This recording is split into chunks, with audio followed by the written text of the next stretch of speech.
Hi guys, it's Nathan here from Headbangers. Today we've got Ali from Coffin Mulch on the pod. We've been doing really good with these death metal interviews recently. We've had Celestial Sanctuary Frozen, so we're keeping that trend rolling again.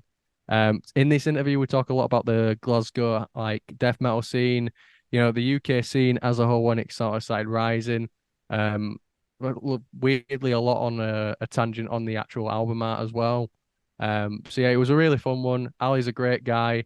His band's amazing as well. If you haven't heard of Coffin Mulch, check him out because they're unbelievable. If you like the podcast and you do want to support us, it's Headbangers Podcast on all social media platforms except for Twitter, where it's Headbangers Pod One. We do also have a Patreon. So yeah, if you want to support us in another way as well, then that's fine as well. If you don't and you want to keep watching for free, again, that's fine as well. But yeah, without any further ado, here's the episode.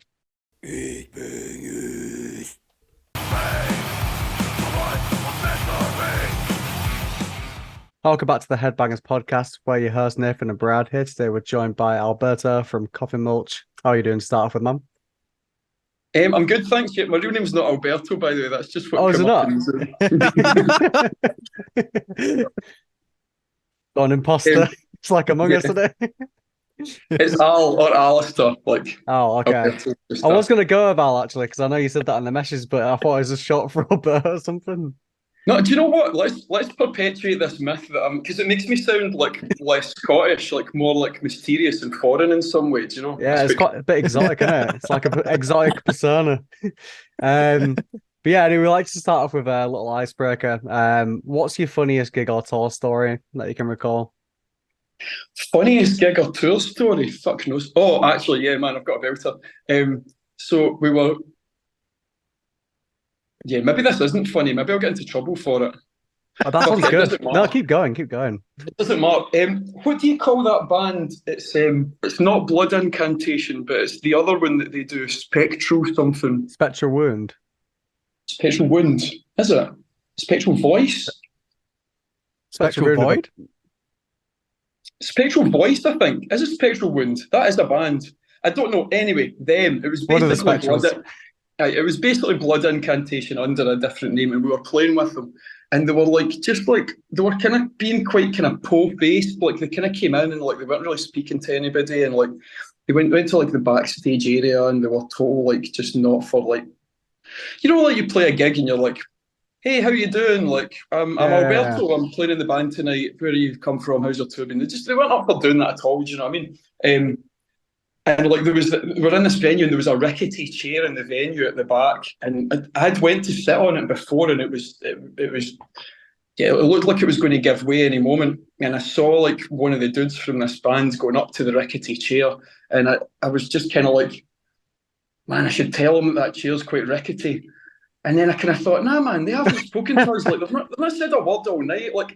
They went away. They went to the pound shop to buy some candles to have some fucking ambience for a performance and that. They were just kind of being dicks. So I let him sit in the chair and he fucking decked it. He cunted it on the floor, fell right down. The chair collapsed under his weight. And I did the Nelson Muntz, ah! And he just if you fall off a rickety chair, you just kind of man, you make a joke of it, you kind of laugh about it. He didn't, and he'll really look like he'd hurt himself. He definitely bruised his coccyx, and I just laughed at him. And they didn't speak to me for the rest of the night. Fucking hell, man. Yeah, I don't know. I would have thought most bands are just kind of hey, how's it going? I'm surprised to hear that. Are they just kind of one of those bands that just take things way too seriously? You know what I mean? Even off stage. Yeah, I mean, there's quite a lot of bands like that, to be honest with you. I don't want to name names because I'll just get myself into trouble. But yeah, there's loads of bands like that. I don't know. I take nothing seriously. I think that's maybe the problem. That's a good thing to me. I also find it funny that a band taking themselves super seriously, but then going to Poundwell to buy some candles for set. Well, exactly, yeah. So we want there to be atmosphere, but we can't. It can't be premium Yankees. It's got to be. It's got to be. You know what I mean? It's got to be the shit ones from Pound Shop. Yeah, totally. I bet you Mayhem have probably got their own candles. Do you know what I mean? They got from some kind of old 17th century church or something that. Yeah, made by an old woman just sat in the back going. It's made out of goat's blood. Yeah, exactly. Yeah. Yeah, they wouldn't go to the fucking Pound Shop. Yeah, they're like, where's the fucking nearest Poundland? I need some fucking candles, man. One thing I wanted to ask you as well is like, mainly about the new album. It's fucking sick, by the way. You Yeah, totally. smashed it. Thank you. But I did notice there was like it felt a lot more like raw in terms of sound.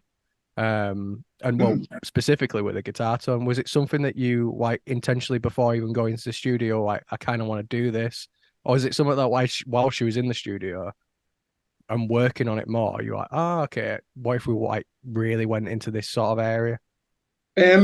No, that I think it was kind of preconceived. That would probably be something. The guitar sound, particularly, would definitely be like for Dave, our now ex-guitarist. He's not in the band anymore. He he spent ages. I remember when both times we recorded the two albums.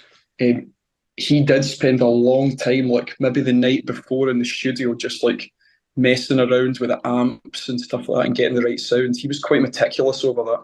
So I guess that's probably the answer to that one. I don't know if it does sound rawer than the other one, to be honest with you. Maybe it does. It's one of the ones when like you're maybe too. I'm maybe too close to it because I've heard it loads of times and was there when it was getting mixed and stuff like that. So I kind of almost can't comment on it anymore. You know, Mm. like you're a better judge of that than I am because you're like listening to it through like fucking different ears. You know.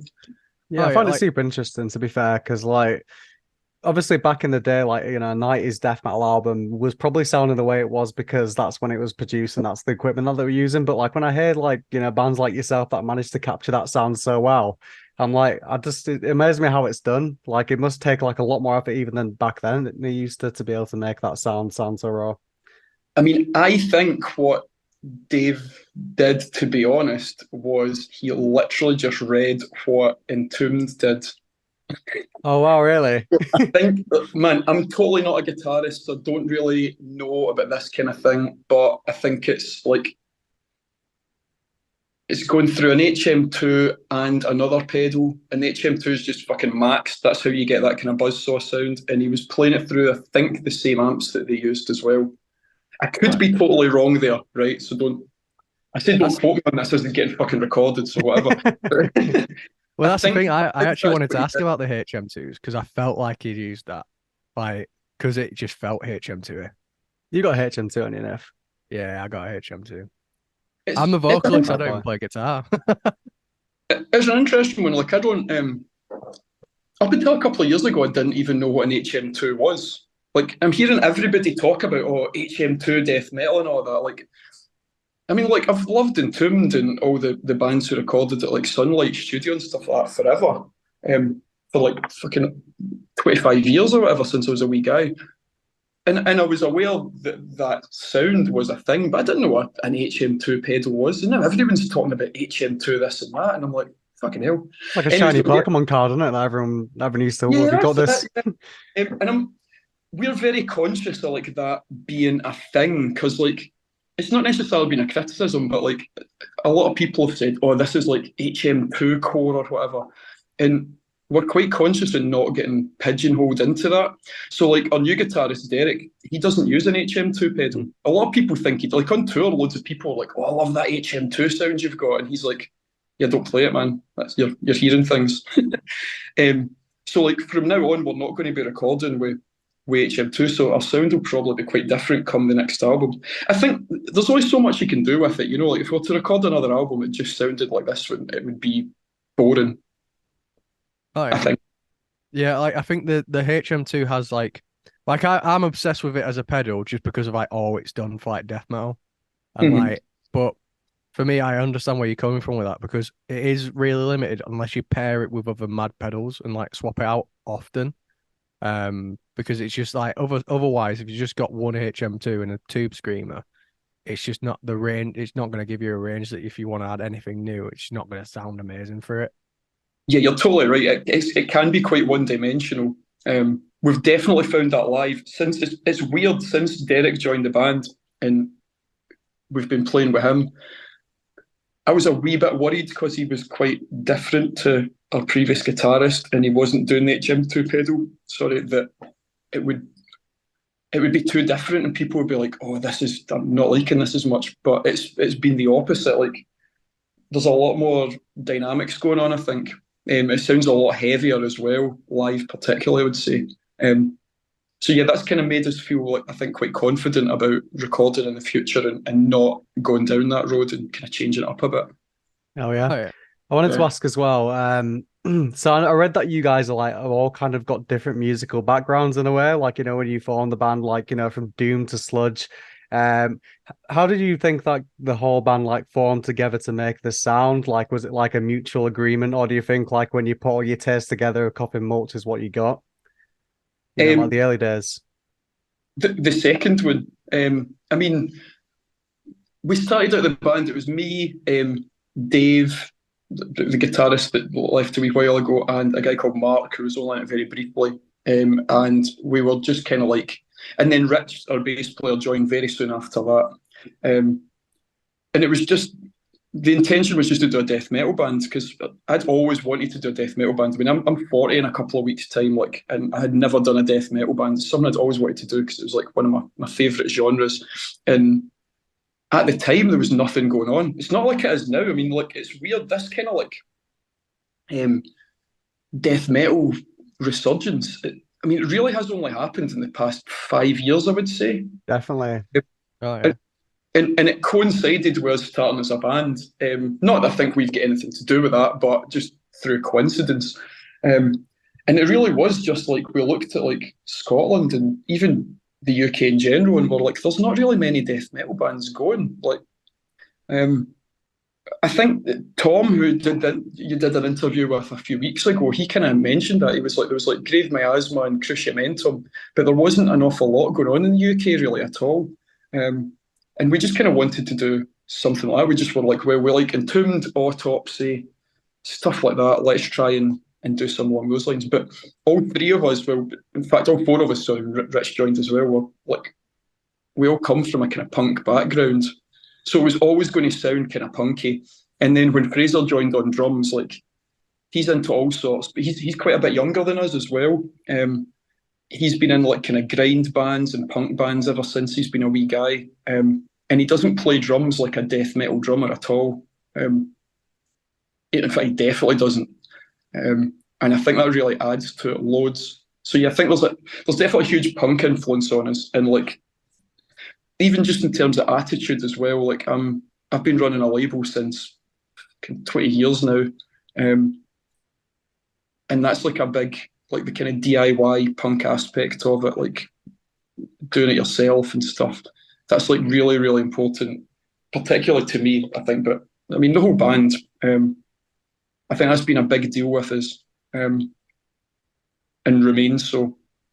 Yeah, I Oh, think yeah. like I like that punk attitude there. I think when it comes to death metal as well, and I think when we spoke to Tom as well, like he mentioned he did like one of the albums DIY, and like he felt like a lot better from like how the album sounded because they had full creative control. So I think you can definitely sense the like you said about the drumming as well. Like it's there's not just straight blast beats all the way through, which is what you'd expect from like I guess standard death metal. Like there's a lot of different pattern changes in there and a lot of different like abstract styles of fills and shit. So yeah, no, all right. Yeah. Oh yeah, like it was mad that you mentioned like the recent like insurgence of like death metal as well because like that I had a question on it because for me I estimated it about 5 years back as well because it's like I woke up one day and all this death metal just started getting bombarded and as well a lot of it from the UK.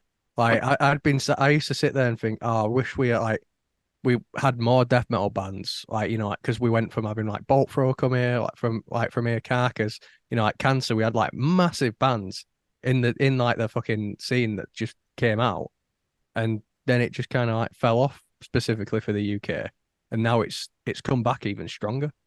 Absolutely. Yeah. One thing as well I wanted to ask you as well is on that Metal Hammer article. Obviously, I've seen that you've shared it and you've added it to your link tree and everything like that. What is it about Glasgow? Do you feel like sort of lends itself to death metal into becoming that sort of like death metal hub that it is now? I don't know. Everyone's angry and violent, maybe. Yeah, yeah. I mean, that's a good explanation to be fair.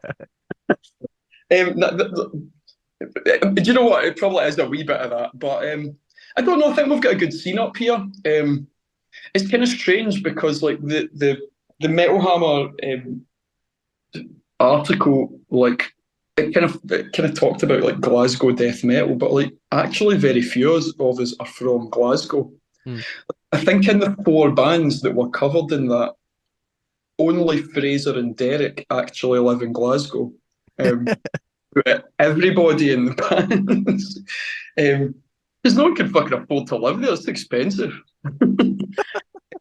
But the scene is kind of focused on Glasgow. That's where all the gigs are and stuff like that. So it would be kind of silly not to call it like a Glasgow thing. But there's bands in Edinburgh as well. Like, don't get me wrong. I mean, like Age of Summoning are kind of vaguely Edinburgh based. They just released an album last week, and it's brilliant. But yeah, I don't know. Like, there's just a good scene here. Like, all the bands are kind of quite friendly with each other. There's not really any rivalries like you get in a lot of scenes. Everyone's pals, and all the crowd are like everyone in the crowd's friends as well. And it's not like it's definitely not a kind of po-faced thing. Like everybody like always has a good laugh. Like there's always like folk fucking stage diving and going mental and like yeah, it's really good. And a lot of us have started like putting on our own gigs and stuff as well. Glasgow for a long time was kind of controlled by a few like dickhead promoters who would like not pay the bands very much. The same old bands would always be in support acts and stuff like that. And in the past couple of years, a few of us have like kind of just started putting on our own gigs, and they've been really successful. And bands have been getting paid better and treated better. And it's just been like really good fun. Like it's a really positive thing, I think. And I see scenes like that elsewhere in the UK a bit, but I do think Glasgow's a little bit different. I think we're more together and more fun, I would say. Come up for a gig sometime and you'll see. You know Yeah, what I'd I love mean? to be To be fair, fair. I've always wanted to go back to Scotland. Like, because I used to go there all the time as like a kid, like on family holidays and stuff. And I've always Right. fucking loved it there. So I've always wanted to go up to Glasgow or Edinburgh, and just, have a mooch about and see what's going on really. Well, As like, tell you what, look, there's an all dayer in January. Quando from Brainbath is putting on an all day in January with like loads of bands. Malediction, who were a death metal band in like the early 90s, recently got back together. They're like doing their first gig back together.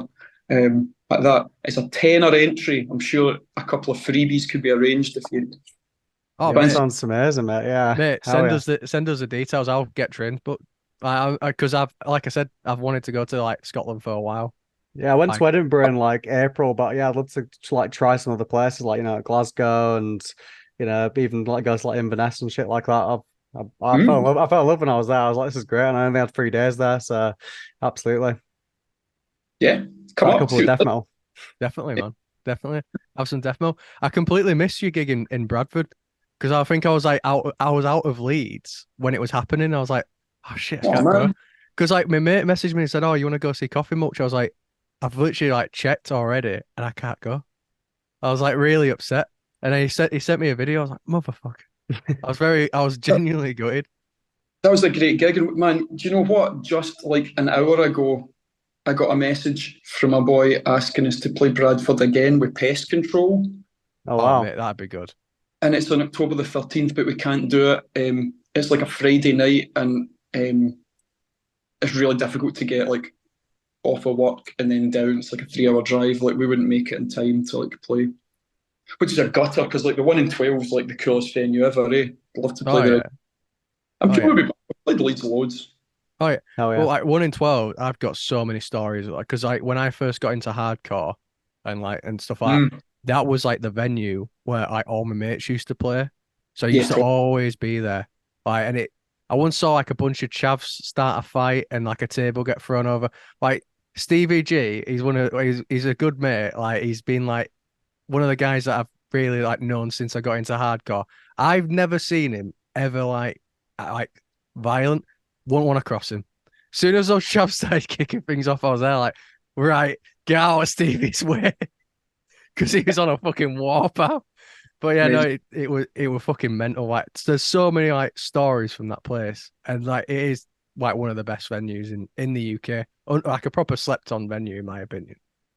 Oh, it's brilliant, and like it's like owned by like it's community owned. You know what I mean? Everyone's got a say. Like you go in there and like you get your dinner. Like there's always somebody who's got a curry on the go. You know what I mean? You can just go upstairs and have your dinner. They've got like an anarchist library up the stairs. It's just full of like top cool books and stuff like that. Like yeah, like when I was a wee guy, like the 1 in 12 was like, man, it still remains like what all venues should be like as far as I'm concerned. It's fucking ace. Like, yeah. And that's the first time I've ever played it, was just on tour there. Oh, That was a really? No, yeah. yeah, that was a total bucket list moment to tick off for me getting to play the 1 in 12. It's cool. Oh, mate, Yeah. it's a great venue. One thing as well that I wanted to like, ask you about the album is I know that you worked with Brad Moore. What was it like? Because like obviously he's made art from some right heavy hitters like in modern death metal. What was it like working for it like with him, like as an artist? He's really cool. Like I've become quite good friends with him actually through doing it. Like, yeah, just kind of chat to him loads. Like we've got a lot of like similar favorite artists in common. He's really into like surrealism and stuff like that. And he was really easy to work with. Like it took a long time. Don't get me wrong. Like he's really in demand. So he was like doing a couple other things before he got round to ours, which did delay the album quite a lot.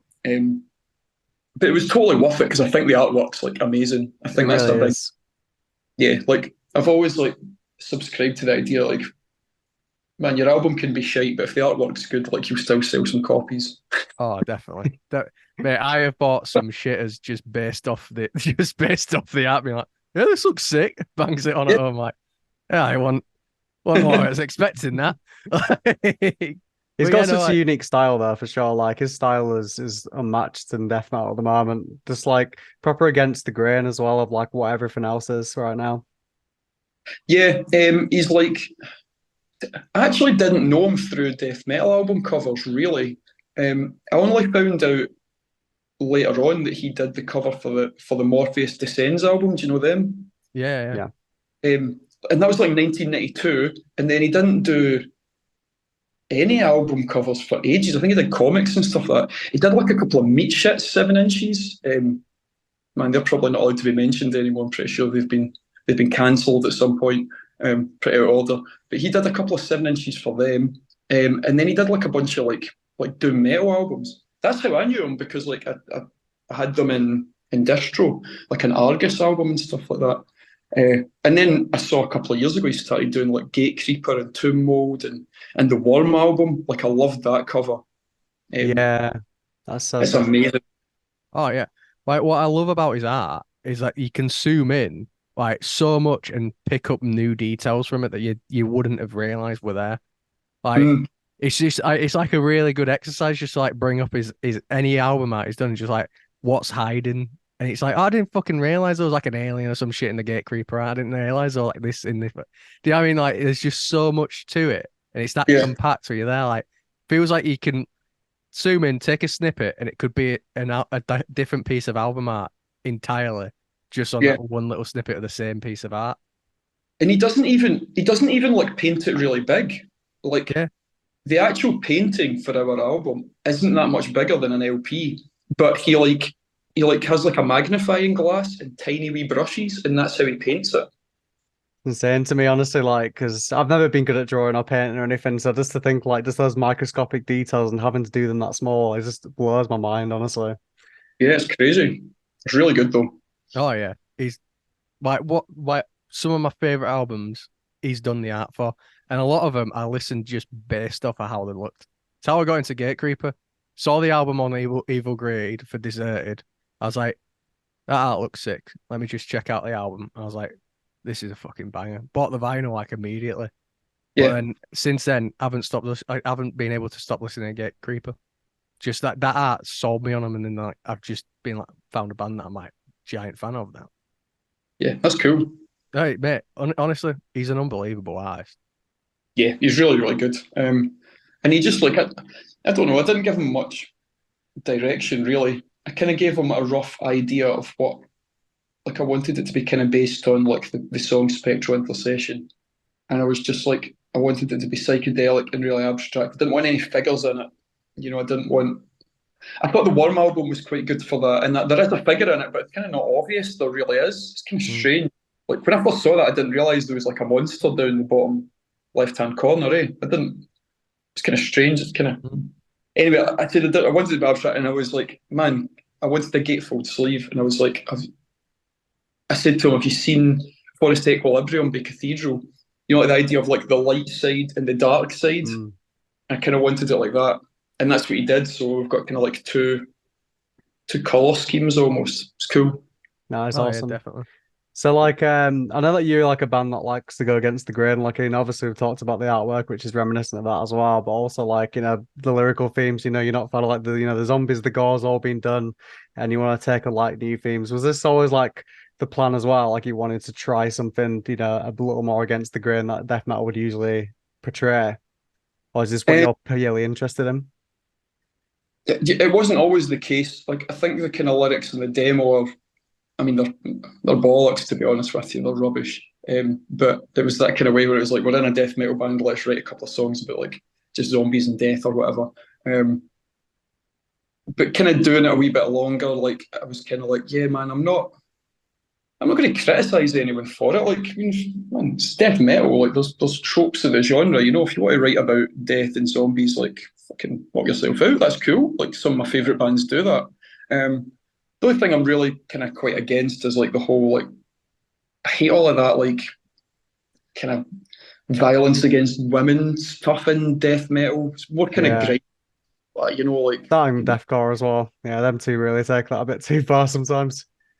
this whole thing is like the kind of look, man. I really like Cannibal Corpse, and I guess they're the kind of they did that loads, but like this whole like the eviscerates the whore and stuff like that. Like, man, fuck off. Like, I I did, know, yeah. and to the extent that we don't even like, I mean, we're not really even up for playing with bands that do that kind of thing. You know what I mean? It's just like it's just total virgin part of like, um, yeah, I totally hate that kind of stuff. In terms of our lyrics, like, yeah, just fancy doing something a bit good, some kind of personal resonance. You know, like we've got like Into the Blood, which is kind of animal rights kind of anthem, I guess. Like, um, because I kind of thought that like, man, folk talk about gore and death and stuff like that. Like, what's more pertinent in terms of gore and death than like the systematic murder of animals so that we can eat them every single day in life, you know? Oh yeah. Yeah, absolutely. Yeah. And I think sometimes as well, when you get into like more real stories, it's more sort of hard hitting in a way because it's like, oh, this is actually happening. So it's more kind of, yeah, I guess hard hitting. Yeah. It's quite interesting. Like a couple of times I've kind of introduced Into the Blood, like, and kind of made a kind of, I don't know, a comment on the kind of themes of it. And like a couple of times, like you kind of get the crowd going, yes! Fucking, and a couple of times it's just like fucking whole silent room, just everyone with their arms folded, just like, are you daring to fucking call us out for not being vegetarian here? To be fair, So, like to be fair, like I do like when I write lyrics myself, like I tend to like lean into more like stuff like that. Like shit that genuinely pisses me off or like about my own mental health. I hate when people like write the same sort of like gore fest sort of stuff. Because I think if you're writing in a genre like death metal where it's already been done so much, for me it blurs into one. And yeah, I get the same thing with like the violence against women thing. I think that's just like a thing that should have died in the 90s. I don't think there should be bands writing that stuff anymore because it's yeah, just you read it and you're like, that's just cringy, man. Like, who hurt Or you, like, man? it's just incelly. Yeah, no, it's just incelly. It's like, Definitely. why would you write it? Like, I feel like to write it in lyrics, you have to believe it to some capacity for it to be in your head. Do you know what I mean? Like, yeah. so for me, it's always like, nah, that's not on. So yeah, it's I've never really agreed with it, but one thing as well, I've always seen from like clips. Obviously, I've not had the chance to see you guys live in person, but like you as a vocalist, as a frontman, the energy you give off reminds me a lot of Barney from like Napalm Death. Like it gives me massive Barney energy. Like, do you feel like you've sort of like pulled that just from the punk side of things, or like is it just been something that's when you've been on stage, that's what's felt natural to do. Yeah, don't. Do you know what's funny, right? So I had my friend over a couple of just the other night actually, and he was like, oh, I was watching a video of you playing live on tour, and I was like, all right. I don't really like watching videos because I kind of see myself and I kind of think, man, I look fucking stupid, eh? Like that. And, like he showed me this video, and he was like, man, this looks exactly like the man, you're pulling off moves like fucking Barney from that live video in No 1990. way. There's like there is a video. It's like I think it's when Barney first joined Napalm Death, and he's got like dyed blonde hair. I can't remember what it's called. Live Degradation. I had it on VHS when I was a kid, and keeps on kind of doing these like mad moves with his legs and stuff like that, and like kind of flailing about. It looks like a total tube. And I used to laugh at that, and then I fucking watched myself, and I'm doing exactly the same thing. And yeah, it's not deliberate. I don't know where it's coming from. I can only like, yeah, I'm not really sure. It must be subconscious. I must have like watched that video, laughed at it, but then thought, man, he looks cool. Oh yeah, it's just like subconsciously just going like, this is what you need to do. And you're just Activate like Barney mode. completely unaware. But honestly, I remember first like clip I saw you playing live. I was like, it gave me that energy. Like it's not a bad thing because Barney live, unbelievable. Like, do you know what I mean? Oh, Like yeah. one of the best like vocalists I've ever seen like perform. But yeah, you gave me just massive Barney energy with it. She's like, I thought when you mentioned you were more from a punk background, it came more from that. I mean, maybe it does, but I mean, like Barney is like a total hero of mine. So I mean, but then fucking, what's more punk than Napalm Death? Do you know what I mean? Oh, Napalm Death, definitely. 100%. Oh yeah, living, breathing soul of punk. Do you know what I mean? Yeah, Like you can't get any more punk than Napalm Death. yeah, absolutely. I think as well, like, when a frontman like really gets into the music and like, it feels like they're just as much a part of the crowd as you are, just like going crazy. So but I've always liked that kind of vibe when I watch a band live. Yeah, I mean, for me, it's that's definitely a big thing. Like, I like to like fucking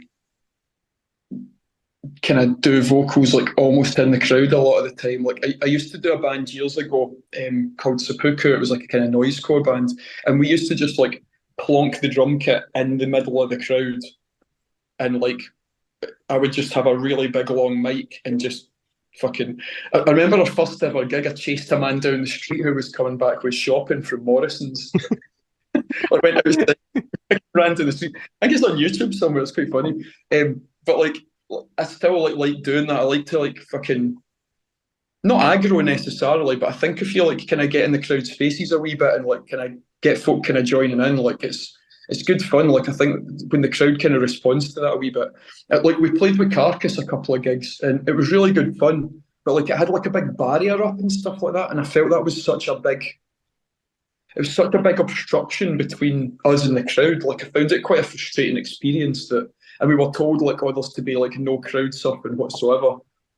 Because I'd be Oh up shit. jumping the barrier and fucking louping over. Do you know what I mean? Like, but like they were like, man, big no, like absolutely not. I kind of wish I'd just done it actually, but everyone would have been upset with me. I was upsetting everyone, so. I feel like that's the difference between like big gigs and small gigs, though, isn't it? Like, do you naturally gravitate towards like playing a smaller venue than like a bigger venue? Because I think always the bigger venues that have like that big barrier in between, like it's always a bit more like restrictive, isn't it, on what you can do and what you can't do. Yeah, the wee venues are great. I mean, we did loads of like really small venues on tour there, and they were class. Like some of them were just absolute madness. We played like the basement of this wee pub, and like the rest of the band were getting annoyed at me because every time I kind of pushed into the crowd a bit, it would just result in madness, and like the PA was getting knocked over and stuff. I can see why they were annoyed actually. Like, just be a bit more responsible, but it was really good fun. Like, it was just totally sweaty and mad, and we had loads of gigs like that. That was just the whole crowd were just going wild the whole time, and things were getting knocked over, and folk were flying, and like, yeah, that's what it's all about to me, man. Yeah, I used definitely. to like Black Flag and Suicidal Tendencies and Minor Threat and SSD and stuff like that playing when I was a kid because like I was so obsessed with hardcore. I still am. Like I love hardcore more than anything else. Like but like old hardcore bands, like you used to see like Minor Threat playing, and it's just like everybody's on the stage and like it's just crazy. No one's getting beaten up or anything. It's not violent. It's just like everyone's having a good time and going mad. Like I really like that. Like, I think that's something that Glasgow's got. Going back to the whole Glasgow thing, like we've definitely got that energy going on in the crowds and stuff like that. That kind of hardcore thing. There's not very many gigs you play that's like total everyone total. Do you know what I mean? I hate that, yeah. And with your arms crossed, kind of Oh thing. yeah. Oh yeah, like on the point like hardcore, I think more people that are into metal need to like experience at least one hardcore show in their entire life because like I feel like it's very misjudged by like a lot of people. It's like, oh, it should people like kicking the shit out of each other. It's not like I think when you get in there, before you go, you have like this preconception that's like, I just don't get it. I just don't get why they do it. I just don't get why they do it. And you're in the room and it's like an epiphany moment. You're like, I fucking get it now. Like this is like that the feeling you get in a hardcore show is like one of the best like Mm, feelings. Just like because everyone wants to really be there. Do you know what I mhm. mean? No, that then that's why you see them mad as shit. Like that's why as well. Like it's just people like I've been waiting to mosh for this band for months because I've just not had a chance to see him.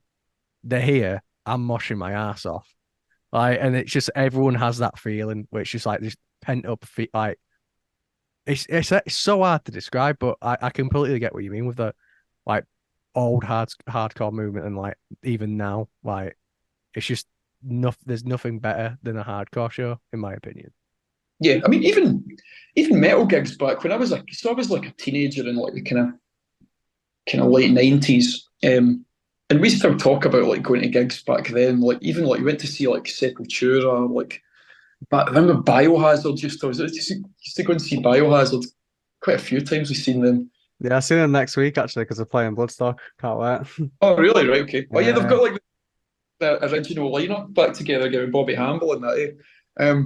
I mean, like I don't know, I kind of listen to Biohazard now and think they're kind of stupid, but like, I mean, like I still like the tunes; they're still pretty good. But like when we used to see them, man, it was just madness. Like it was just like fucking broken bones all over the shop. Do you know what I mean? Like the entire crowd would be a mosh pit. Like the whole crowd. It's not like just like the first 5 rows. The whole crowd in like the garage in Glasgow would just be fucking in a big circle. You know what I mean? Doing the. I remember going to see Sick of It All, and they did the wall of death. You know when like half the room splits up either side and then runs into each other. I mean that's fucking stupid behaviour, eh? But Why do you it's think it totally. is? Like, like hardcore metal shows, how they used to be a bit more crazy. Why do you think it's like different now? Do you think it's just like the generation is just different and we're just don't mosh as much, or do you think it's just because like more venues are more cautious of like restrictions now? I think both. I seem to remember there was like a kind of like there was like a kind of crowd surfing ban at one point. People weren't allowed to do that. And I think a lot of the guys from like the kind of 80s and 90s are just old now. Do you know what I mean? Like when I got to a gig, me and my friends went to see Sepultura a few months ago and went to see them at the same venue we saw them like I think 22 years before. And that was like a huge gig for us. It was such good fun and all that. It was mad. And then we were like, you were kind of just standing in the periphery, man. After like 3 songs in the mosh pit, I had a sore back. Do you know what I mean? I was like, oh man, I need to go have a wee seat. Oh, and then they played a rise, and I was like, trying. Like, come on. Oh, right, I'll be paying for this tomorrow. Do you know what I mean? And I was, but like, man, I'm getting old now. Do you know what I mean? Like, man, kids need to step up so that the old cunts like can get like 2 songs in the mosh pit and then go and I don't know, fucking soak their bunions or whatever it is they do. I don't know. I want to revert back to because we mentioned about lyrics and stuff. What inspires you to like write lyrics? Like, where do you draw from? Like, is it like real life events? I mean, you talked about like animal abuse and stuff, which is definitely like obviously a real thing. But do you get inspired by books, movies, or is it just like purely real life events? What do you say? Um, I don't know. Like, there's a few songs on the album, like the title tracks, like kind of like I guess about kind of various existential crises I have, like fucking where I see my place in the world or whatever. I mean, that sounds pretentious as fuck, really, doesn't it? Now I say it out loud. But like, yeah, I don't know. Like, there's a song on the album about like the fucking nature of war and how like people can't help themselves, but just constantly be in conflict with each other, and how do we deal with that? Um, yeah, I guess it kind of usually just comes from whatever I'm thinking of at that point, whatever's on my mind. I mean, I don't think I'm a particularly good lyricist, to be honest with you. Like, I mean, if I was a really good lyricist, I would probably be writing poems or something like that. I wouldn't be in a death metal band. I think death metal can be quite poetic, though. You know, I mean, I guess it's the original It can themes. be. It's interesting, you know. Yeah, I mean, like in the hands of someone who's intelligent and a good lyricist, then it probably could be, but that's probably not me. But it's too fair though. Like I don't think it like when you said it probably sounds like pretentious when you say it out loud. I never think that does because I think when you're writing lyrics, it's just like whatever makes it easier as a process, and Mm, what topics just get you the like pen to paper, yeah, always lean into it. Like, and at the end of the day, so someone might listen to it or read them and go, "Ah, shit, I relate to that." Do you know what I mean? It might help someone like with how they think about certain things as well. that's true. I mean, like, do you want to know what actually? Like, certainly the song "Into the Blood" we've got, like, I remember when I did that, I was kind of a wee bit not sure about it because our guitarist at the time, like, he was the only non-vegetarian in the band, and like, I was a wee bit worried that like maybe doing a song like that because like it's my lyrics, right? So it's my thoughts, but I recognise that it's a if you then play that as a band, it kind of becomes a representation of the band. And I don't know, like I mean, like I'm also straight edge. I don't drink. Like I would be pissed off, I think, if I was in a band and we had a song about going out and getting drunk because I'd be concerned that people would think that of me, and that's very much not what I'm all about. So I was a wee bit worried about that, and then I just thought, oh, man, no, do you know what? Like, man, the guitarist writes the guitar parts, the drummer does the drums, man, I write the lyrics. So, like, man, this is what I want to write about. But I think he was a wee bit annoyed about that. Anyway, well, he's not in the band anymore, so it doesn't fucking matter. Every time Um, he bites down on a bit of chicken, he's like, "Is anyone judging me? Is anyone a coffee? Who's wearing a Coffin Mulch shirt?" It's like just like paranoia running in his head. yeah, well, that might happen. But like the thing is, like when we did that song and we put that out as like a single, and I think did we put the lyrics out for it? I think we did. I certainly explained it when we put it out, like what it was all about. And like we got so many people like getting in touch, like going, man, it's really cool that you're writing a song like this, and like people saying they were quite inspired by it and stuff like that. Man, I've never inspired anyone in my life. Do you know what I mean? Like that was fucking. That's cool to hear. And Yeah. I'm a teacher. I'm supposed to inspire people. Um, but like, yeah, it was just like really, really cool. And like, man, we play gigs now, and like, there's like some people like in fact, loads of people actually like sing along to it and stuff like that, and like know the lyrics. Like, I never thought in my entire life I'd write a song that people sang along to. Like, that's probably the best part about being in the band for me. Actually, when that started happening, I thought that was like the coolest fucking thing ever. Like, that's more that means more to me than like getting the album out or selling loads of copies of it, or whatever. It's like people like actually singing along to something that is like important to me. I think that's like fucking the absolute peak of being in a band. Even if it's just like five kids at the gig or whatever like that. That's fucking cool that they've been like affected by it in some way, by something I've said, you know.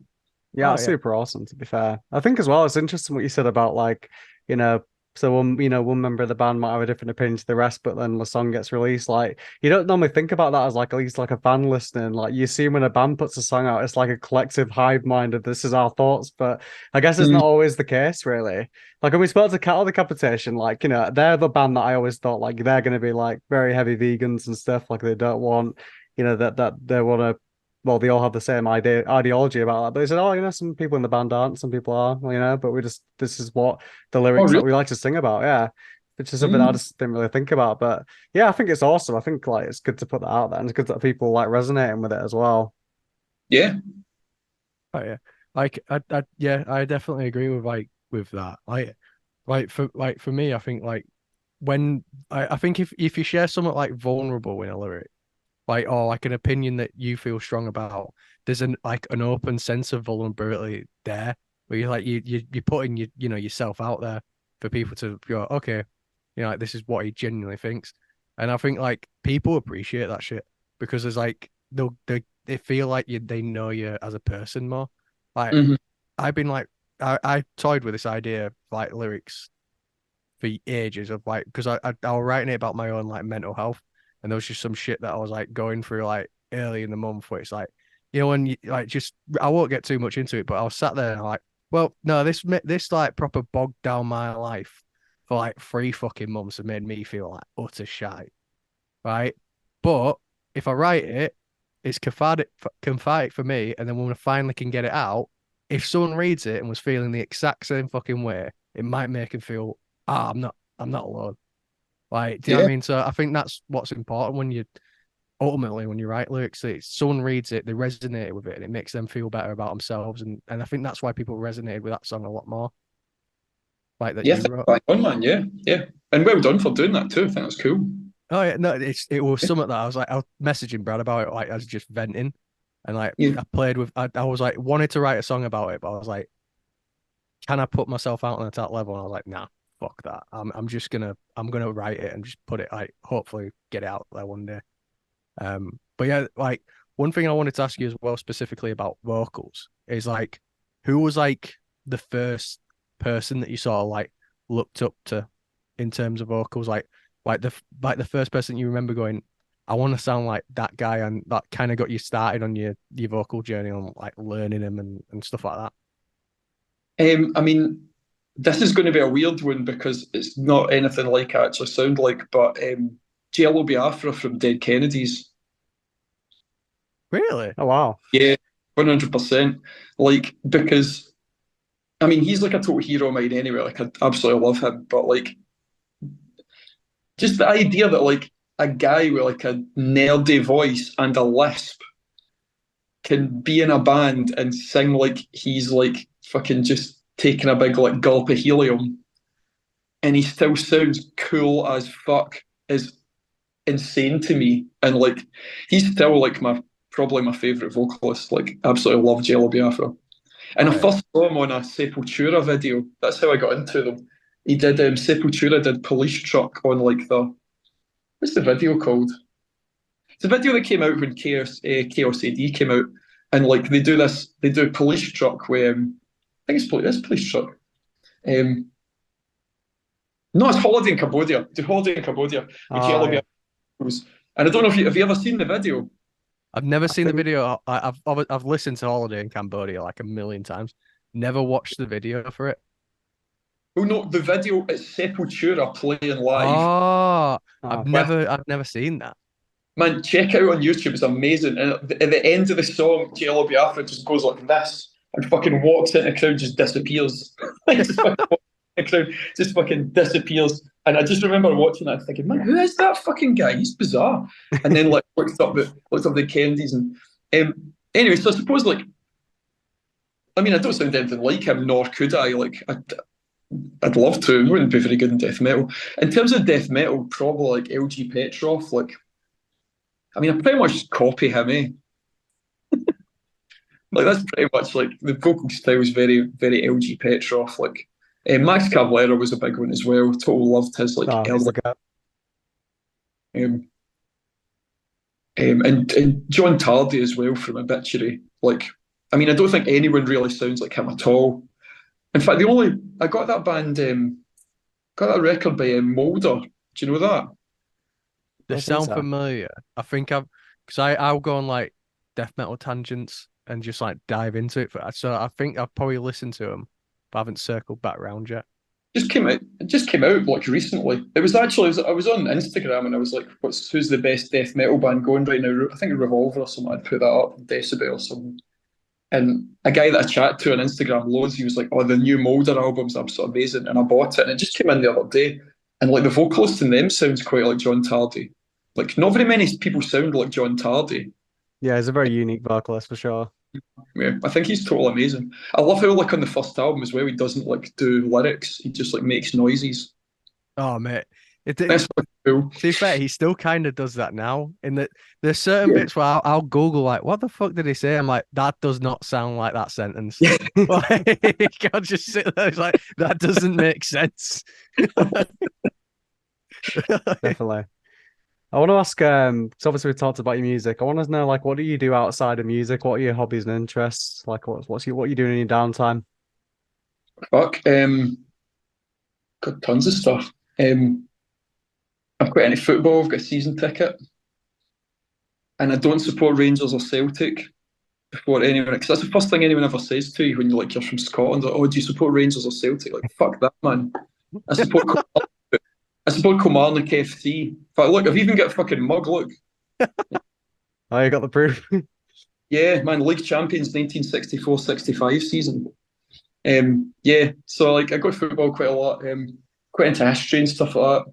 I really like. I'm really into horror films, but like old horror films. I used to run a website with my friends where we sold like horror DVDs, but it's all like I really like kind of late 60s, early 70s horror. Like I don't like all that fucking new stuff with people getting tortured and shit like that, man. I'm Yeah, total it's like boring. yeah, I'm total about like flares, boobs, fucking Satanism, like yeah, basically the kind of shit Electric Wizards are into, man. That's what like that's my genre. Who's like your go-to director then? Is it like Alfred Hitchcock or is it someone a bit more obscure or what? Nah, well, I like Alfred Hitchcock, but no, like Jess Franco. You ever heard of Jess Franco?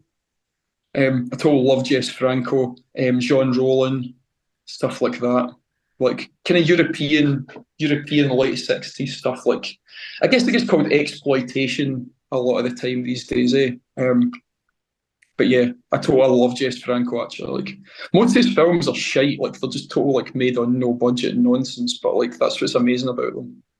Yeah, I Oh, much prefer the no budget. And I think like when you look back at some of the classics and some of the like the best horror films, it's always done with like minimal budget.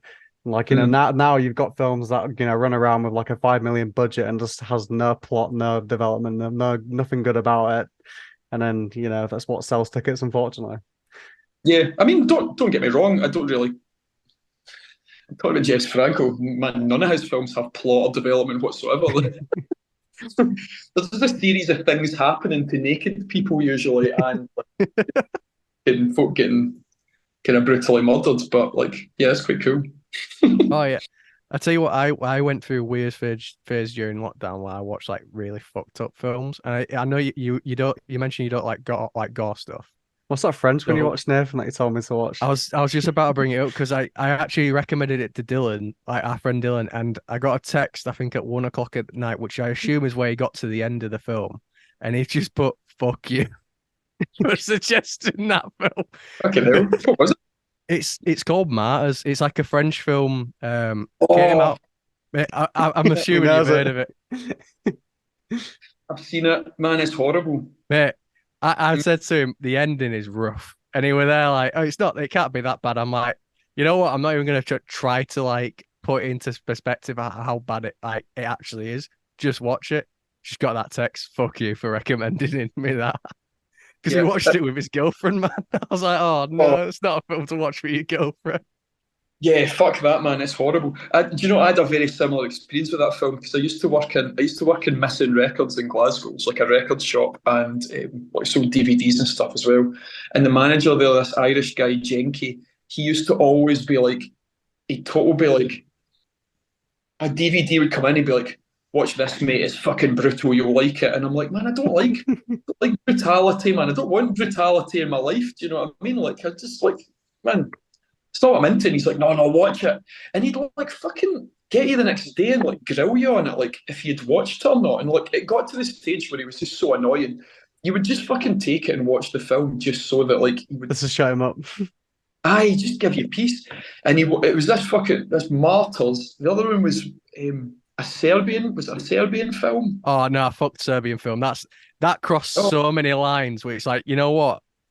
Anyone listening, whatever you do, don't Google it. Just avoid it. Pretend it doesn't exist. Because I haven't yeah, even watched it. yeah. Like, but I've watched a YouTube video of someone describing what it's about, and I'm like, that's something I don't want to watch. Like, it's No, just I'm not watching that. no. Well, I did to shut up Jenky, and I regret it because it was fucking horrible. And then you'd go in the next day and you'd be like, "Oh, did you like it then?" I was like, "No, of No, course I not never." really. And it was like, man, like shagging his own wee boy or whatever it was. Like, this is horrible. Um, And yeah, he'd like take great glee in the fact that he'd upset me by making me watch these fucking films. I know, it's like some fucking like it's always the fucking sadistic little motherfuckers like, oh yeah, watch this, you're gonna love it, and then it's just absolutely Yeah. horrible every time. It's not even a sadistic place for me. I just can't. I went through a weird phase through lockdown where I watched like there was like a disturbing movie, Iceberg. I was like, I ain't got what to do. I'll just do the top because the other ones seemed too much for me. And like I watched Martyrs, and I think that was the only one out of the Iceberg that I watched where I was like, yeah, I'm not doing that again. Like, so I like to recommend, like, I like to just throw it out there. If someone goes, I want to see a fucked up film, I'll go, that's mine. Yeah, Just watch it's your that two one. pence. Yeah. Like that's the top one. Let's just watch Martyrs. The special effects in that is too good. Like it's amazing someone did it. Like it's a Mm. practical effect, but they did it a bit too well. Did it a bit too well.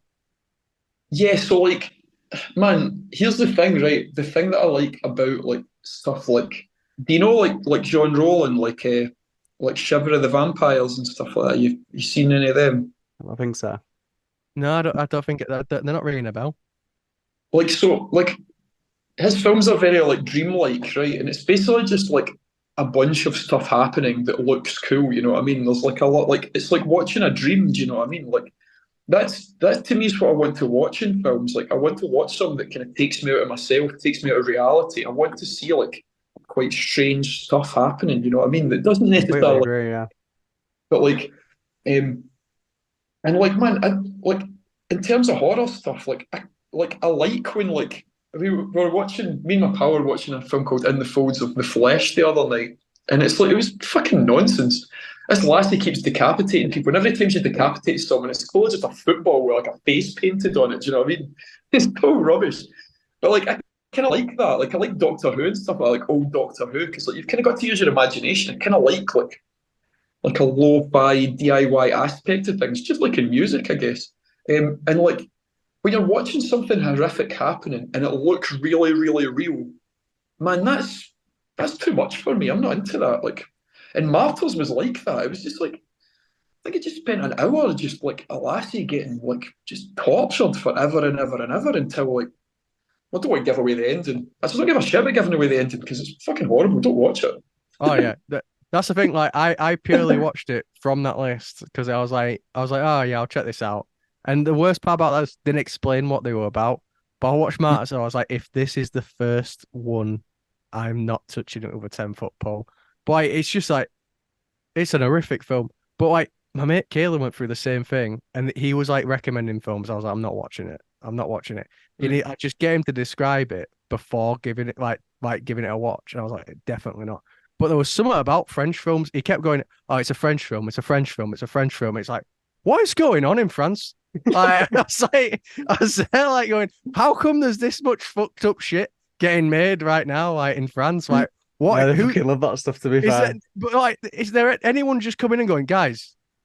What the?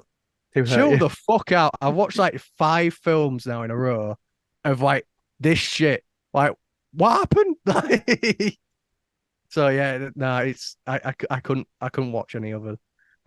We are sort of like getting to like the end point of the interview. So like the one last question I like to like lead off of, leave off with is you're in a zombie apocalypse. You might have been at like band practice as it's kicked off, right? You need to make like a split-second decision. It's like, right, who in the band am I like, going to be the most reliant on in this situation? And I'm like bringing them with me. And who am I going to have to be like, right, I'm sorry, I'm leaving you guys, dude. Like, That's a horrible question. it is an horrible one because I mean, it I know must the start so much shit. Like every band we've had on, we always like leave the call going, like whatever the answer was, there's an argument brewing at band answer. practice. I mean, I know the answer to it immediately, but I don't want to. Well, you I got don't to want tell to us say it now. because then I want to make it look like I was like really having to think about my decision loads. But and now I've told you that it's obvious I haven't, so I'm just gonna have to say it.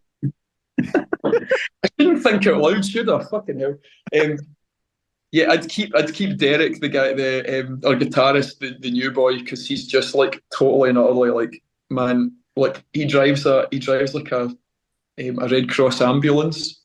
and he's just like really like chilled out and level headed and just like man in some kind of in an emergency situation like a zombie apocalypse, I'd be going fucking mad. Like I'd immediately like be thinking about like where can I like start my own like sub kingdom of like where I can like become some kind of like brutal dictator king. Do you know what I mean? Like a Like cult that leader. guy. Aye, like the guy in The Walking Dead with the Gonna be bat. Negan. Negan, yeah, yeah. Yeah. I mean, I don't know about the slaves, women, or anything like that, but like I definitely think I'd be like, man, right, how can I fucking become like king here? And Derek would just be standing there going, nah, man, not a good idea. Let's just survive. Let's just get through the next day. He'd talk me down. Do you know what I mean? So I'd choose him. Yeah, Yeah, he's like, Oh, please don't bash someone's head in, please. yeah. like, but this is how I stay in control. It's like, no, get off the ledge. Just calm down. So you didn't say who would be the most useless, like I've noticed. Who'd be the most useless? Oh fuck! Like, I mean, I mean, there's like you're Didn't a think free I'd forget, priest, did so you? there's only one other member. Like, really. no, there's two. No, there's two. There's Fraser the drummer or Rich the Oh bassist. yeah, I always completely forget like space out on that. Um, I'd have to say Rich because he's quite clumsy. Yeah, I think practically, like if it was coming to like if we needed to like make a fire or something like that, like yeah, he'd probably like yeah, he'd set himself on fire or something. I mean, he's much more. See, to be honest with you, like out of everybody, like they would all say me for the most useless one. So like, I mean, I recognise that they would. It's so funny you should say that, to be fair, because like a lot of people come on and like, yeah, I bet everyone's gonna say me if they were on it. Well, they definitely would because like I'm too like man, I just start fights with everyone all the time and argue with everyone. Like, I mean, if it was a zombie apocalypse, man, it wouldn't even be the end times yet, and I'd already be going about like just taking revenge on people who'd wronged me. Do you know what I mean? I'd have the bat Oh, out immediately. Yeah, oh yeah. mate, same here. I'm a vindictive Um, bastard. I'd be like, right, there's no laws now. I've got a fucking list. What's that Definitely. film called when there's like no laws for like 24 hours a day? Oh, Oh, The the Purge. purge. I literally watched that last night, actually. I was like, this is definitely not as good as I remember it. This is fucking shit, mate. That was bollocks, but as a concept, like I can get behind it. Like, Yeah, man, concept's great. I would go wild in a purge. Like, yeah. Oh yeah, mate. I wouldn't be one of those guys that like holes up in my house just waiting for it to go over. I'd have a list. This little kill It list. was like, what am I doing tonight? Okay, so that's first, that's first, beat up that guy who called me a cunt once in high school. Yeah, quick He's lunch only break getting a here. lashing. Yeah. Yep. All the folk that during Into the Blood when I made the wee speech didn't like fucking go yay, like they just stood with their arms folded, fucking beat them with take. Every Now have single your one of arms them. folded now, do you? Oh no, you got him in front of your face, you fucker. But yeah, thank you so much, man, for coming on. It's been a great chatting with you. Great in the album, honestly. And yeah, maybe we'll come up for a trip to Glasgow sometime and check out this little event. Man, seriously, come up. Like you can stay at mine if you want. I've got people staying already. Like, man, fucking I'll tell Kenny, guarantee he'll be able to sort you a couple of tickets. Like, man, do it. Oh, Oh yeah, thank you, Coffin man. Mulch party. Let's go. Oh Yeah, yeah, yeah. mate, definitely. Because like I said, always I wanted to go to Glasgow for ages. Last time I went was like 2017. I've not been Right. able to go down since, but I've always loved Scotland, so I'll definitely be down for that. Yeah, yeah, do it. That's not an Yeah. empty promise, man. It's a fucking man, it's been recorded, you know what I mean? The world Oh, can see. oh yeah. Well, mate, we'll get like a live interview if we go as well. Well, I'll definitely be going, but Yeah, we'll get a definitely. live interview as well. Yeah, bang on. That'd be cool. Yeah. Sweet Oh, stuff, yeah. definitely. Well, thank you very much and wish you the best. Hopefully we'll see Yeah. you soon. Nice to meet you guys. Cheers. You Nice too. meeting you. Take care. Thank you.